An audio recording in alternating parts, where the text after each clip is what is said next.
തലമുറകളായി താമസിക്കുന്ന ഭൂമിക്ക് ഉടമസ്ഥാവകാശം തെളിയിക്കണം എന്നുള്ള നോട്ടീസ് ലഭിച്ചതിനെ തുടർന്ന് വയനാട്ടിൽ 200ഓളം കുടുംബങ്ങൾ ആശങ്കയിലായിരിക്കുകയാണ്. മാനന്തവാടി ചോയ്മൂല പ്രദേശത്തെ ഭൂവുടമകളാണ് സർവേ വകുപ്പിൽ നിന്ന് നോട്ടീസ് ലഭിച്ചിരിക്കുന്നത്. സർക്കാർ ഭൂമിയാണ് കൈവശം വെക്കുന്നത് എന്നും ഉടമസ്ഥാവകാശം തെളിയിക്കാൻ രേഖകൾ ഹാജരാക്കണം എന്നുമാണ് ഇവർക്ക് ലഭിച്ച നോട്ടീസിൽ പറയുന്നത്. 1955 മുതൽ ഈ പ്രദേശത്ത് സ്ഥിരതാമസമാക്കിയിട്ടുള്ളവർക്കാണ് നോട്ടീസ് ലഭിച്ചിരിക്കുന്നത്.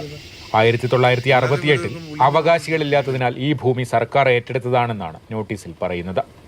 ഡിജിറ്റൽ സർവേയുടെ ഭാഗമായി നടത്തിയ പരിശോധനയിലാണ് ഇക്കാര്യം വ്യക്തമായതെന്നും സർവേ അധികൃതർ പറയുന്നു.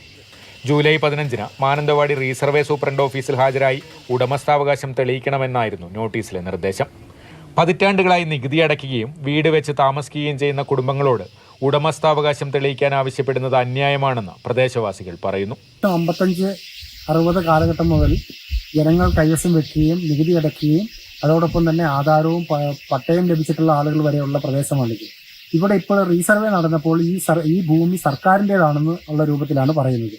ഇത് നമുക്ക് ഒരു കാരണവശാലും അംഗീകരിച്ചു കൊടുക്കാൻ വേണ്ടി സാധിക്കില്ല. കാരണം എന്തുകൊണ്ടാണെന്ന് ചോദിച്ചു കഴിഞ്ഞാൽ ഇത് സർക്കാരിന് ഏതെങ്കിലും തരത്തിൽ കിട്ടിയിട്ടുള്ള ഭൂമിയല്ല. ഇത് തലമുറകളായി കൈവശം വെച്ച് കൈമറിഞ്ഞു വന്നിട്ടുള്ള ഭൂമികളാണ്. റീസർവേ വന്നു കഴിഞ്ഞപ്പോൾ ഇന്നലെ വരെ നികുതി അടച്ചാണ് നമ്മൾ ഈ ഭൂമിക്ക്. ക്രയവിക്രയം നടക്കുന്നുണ്ട്, രജിസ്ട്രേഷൻ നടക്കുന്നുണ്ട്, വിൽപ്പന നടക്കുന്നുണ്ട്. പക്ഷേ ഈ റീസർവേ വന്നു കഴിഞ്ഞപ്പോൾ ഇങ്ങനെ ഒരു നോട്ടീസ് വന്നു കഴിഞ്ഞപ്പോൾ അതിനെ പ്രതികരിക്കാനും ബാക്കിയുള്ള കാര്യങ്ങൾ നമ്മളിപ്പോൾ എന്തായാലും ഇവിടുന്ന് 200ഓളം വീട്ടുകാർ ഈ പ്രദേശത്ത് താമസിക്കുന്നുണ്ട്. കുറച്ച് പേർക്ക് പണ്ട് പട്ടയം കിട്ടിയിട്ടുണ്ട്, അതിന് വാല്യൂ ഇല്ലയെന്ന് ഇപ്പോൾ പറയുന്നു.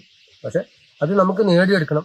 രേഖകൾ ഹാജരാക്കാൻ നിലവിൽ കൂടുതൽ സമയം ആവശ്യപ്പെട്ടിരിക്കുകയാണ് ഭൂവുടമകൾ. സർക്കാരും റവന്യൂ വകുപ്പും ഇടപെട്ട തങ്ങളുടെ അവകാശം സംരക്ഷിക്കണമെന്ന് ഇവർ ആവശ്യപ്പെടുന്നു.